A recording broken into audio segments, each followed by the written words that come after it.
कि अगर ये निकाय चुनाव शिवसेना उद्धव ठाकरे के हाथ से निकले, ये महाराष्ट्र की पॉलिटिक्स से गायब हो जाएंगे, और ये तो अभी से गायब हो गए। ये सन्नाटा इसलिए है क्योंकि ठाकरे परिवार का आखिरी किला भी ढहता दिख रहा है, और यह आखिरी किला था मुंबई का। लेटेस्ट आंकड़े जो कह रहे हैं मुंबई के बीएमसी के, अब आपको वो भी बताता हूं। ये तो आपको ओवरऑल महाराष्ट्र का बताया निकाय चुनावों का, अब जरा बीएमसी का जो लेटेस्ट आंकड़ा अभी तक आया है। कुल सीट है बीएमसी में, कुल सीट 227 है, 227। अभी तक जो नतीजे आए हैं, अभी तक नतीजे कितनों के आ गए हैं? अभी तक के नतीजे आ गए हैं 193 के, 193 के। इसमें बीजेपी अकेले 76 पर है बॉस, बीजेपी 76। शिवसेना उद्धव वाली जो है वो इस वक्त मौजूद है 61 पर। शिवसेना शिंदे जो है, शिवसेना शिंदे यानी महायुति, उनके पास है 20। तो 20 प्लस 76, 96 तो ऐसे ही हो जा रहा है। कांग्रेस जो है वो है 19 अभी तक।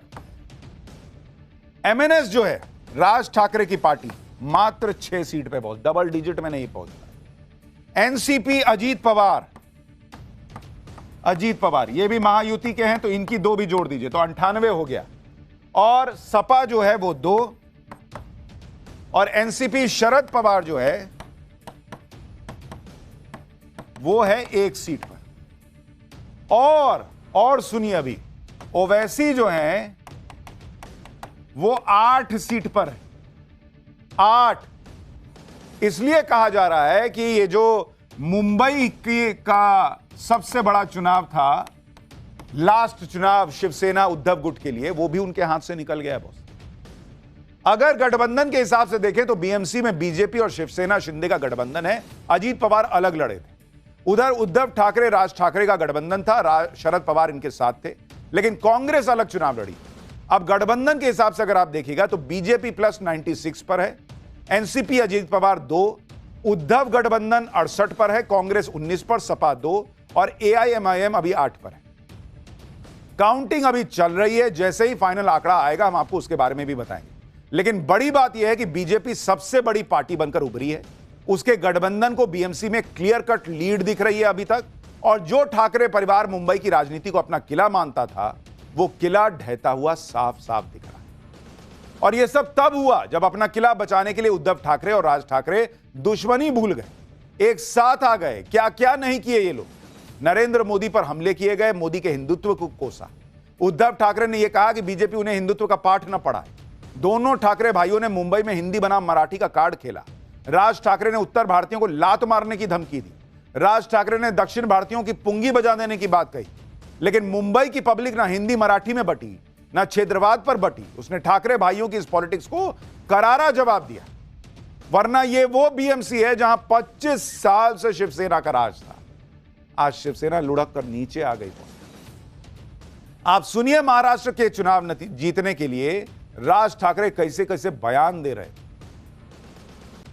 कोणतरी एक तामिळनाडू मधून रसमलाई आली होती, तो सांगतो मुंबईचा आणि म्हणजे महाराष्ट्राचा संबंध काय, तुझा काय संबंध आहे इथे याचा?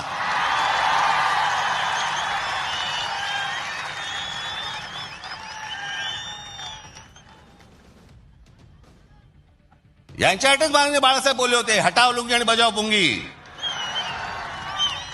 यूपीच्या लोकांची भोजपुरी भाषा आहे, बिहारच्या लोकांची मैथिली भाषा आहे, अवधी भाषा आहे, हिंदी भाषा तुमची पण नाही आहे.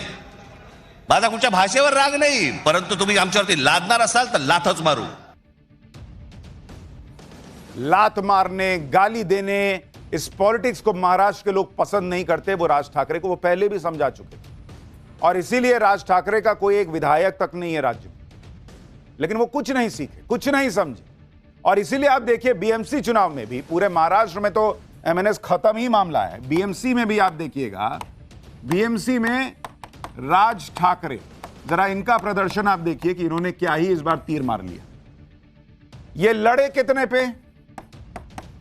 ये लड़े बीएमसी के अंदर 53 वार्ड में इनकी पार्टी एमएनएस लड़ी। जीते प्लस आगे 6 जीते हैं और 2 में आगे हैं, तो दोनों को अगर आप मिला दीजिए तो मात्र 8। यानी इनका स्ट्राइक रेट जो है, जीत का स्ट्राइक रेट, वो है मात्र 15% का बॉस।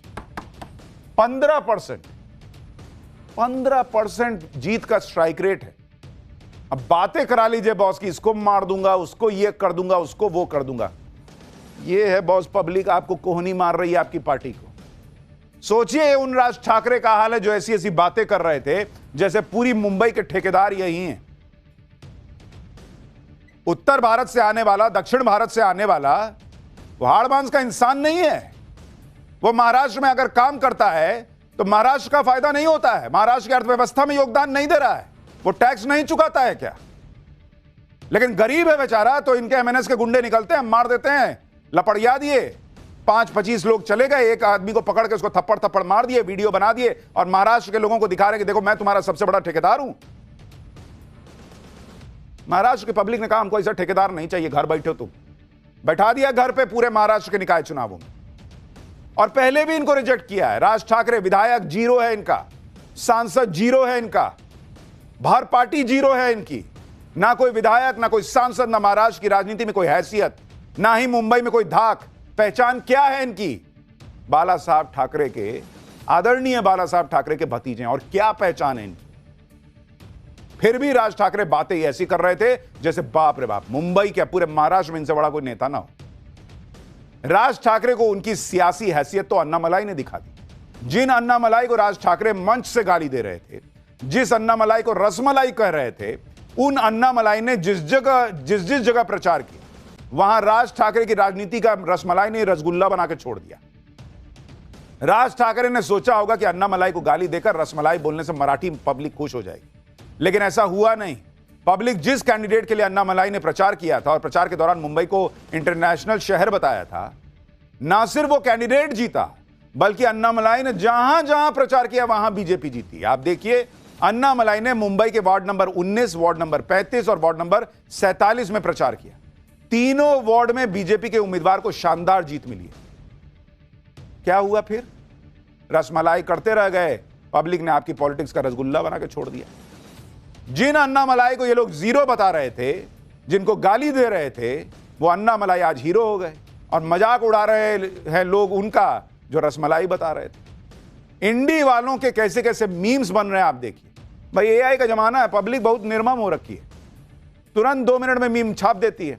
इस मीम में राहुल गांधी के हाथ में जलेबी लिए खड़े हैं, वो उद्धव ठाकरे के हाथ में रसमलाई थमा दिया है, दोनों के चेहरे उतरे हुए, देवेंद्र फडणवीस विक्ट्री का साइन दिखा रहे हैं।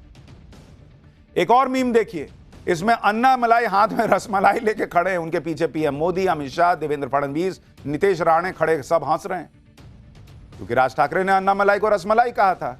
अब मीम में अन्नामलाई भाई रसमलाई दिखा रहे कि लो खा लो भाई, बैठे बैठे मूड ठीक होगा थोड़ा। रसमलाई से जुड़ा एक और मीम देखिए, इसमें महाराष्ट्र के सीएम फडणवीस भी राज ठाकरे और उद्धव ठाकरे को बैठा के रसमलाई खिला रहे हैं। ये एआई से बनाकर दिखाया गया और ये बड़ा वायरल हो रहा है। बीजेपी नेता तेजिंदर बग्गा ने तो मुंबई में उद्धव ठाकरे के घर पर सही में रसमलाई ही भेज दी। बग्गा ने कहा कि उद्धव, राज और आदित्य के लिए 3 रसमलाई भेजिए। अन्नामलाई और रसमलाई वाला एक वीडियो भी वायरल हो रहा है। इसमें अन्नामलाई अपने हाथ से राज ठाकरे को रसमलाई खिला रहे हैं। ये एआई जनरेटेड वीडियो है, ओरिजिनल नहीं है, इतना प्यार तो थोड़ा ही दिखाएंगे वो, लेकिन अन्नामलाई जो है वो राज ठाकरे को रसमलाई खिला रहे हैं। ये एआई से जनरेट करके वीडियो बनाया गया। उद्धव ठाकरे इस उम्मीद में थे कि राज ठाकरे उनको बचा लेंगे, मराठी वोट नहीं बटेंगे, लेकिन राज ठाकरे फ्लॉप हो गए। खुद तो डूबे, उद्धव ठाकरे को ले डूबे। क्योंकि आप देखिए कि बीएमसी का आखिरी चुनाव साल 2017 में हुआ था। उस चुनाव में उद्धव और बीजेपी साथ लड़े थे। उद्धव की पार्टी ने 84 तो बीजेपी ने 82 सीटें जीती थी, लेकिन इस बार उद्धव ठाकरे ने राज ठाकरे से हाथ मिलाया। इस चक्कर में कांग्रेस भी उद्धव से दूर हो गई। साथ लड़े थे मतलब दोनों वैसे तो अलग लड़े थे, लेकिन अलग हुए नहीं थे तब बीजेपी और शिवसेना। जिन वार्ड में गैर मराठी जनसंख्या ज्यादा थी, वहां राज ठाकरे की मारपीट वाली राजनीति के चक्कर में उद्धव को भी नुकसान हुआ। इसलिए यह कहा जा रहा है कि भले ही एमएनएस के वोट उद्धव ठाकरे की पार्टी को ट्रांसफर हुए हो सकते थे, लेकिन अगर उद्धव ठाकरे अकेले लड़ते या कांग्रेस के साथ लड़ते तो शायद ज्यादा बेहतर नतीजे होते। गैर मराठियों के सपोर्ट से कांग्रेस ने भी राज ठाकरे से ज्यादा वोट जीत लिए। यानी राज ठाकरे खुद भी डूबे, उद्धव ठाकरे को भी ले डूबे। और इसीलिए कुछ दिन पहले आपको याद होगा जब मैंने देवेंद्र फडणवीस का इंटरव्यू किया था, उन्होंने कहा था कि इस चुनाव का सबसे बड़ा लूजर राज ठाकरे साबित हो गए। देखिए, वो पार्टी जो है ना, वो उनकी प्राइवेट प्रॉपर्टी है, वो मालिक है उस पार्टी के, इसलिए मालिक चेंज नहीं हो सकता है। नीचे के जो है वो बेचारे सारे सैनिक और बाकी सारे जो लोग हैं वो इधर उधर जाते रहेंगे, चेंज होते रहेंगे। लेकिन मेरे अनुभव के आधार पर कहता हूं, इस अलायंस में the biggest loser will be Raj Thackeray.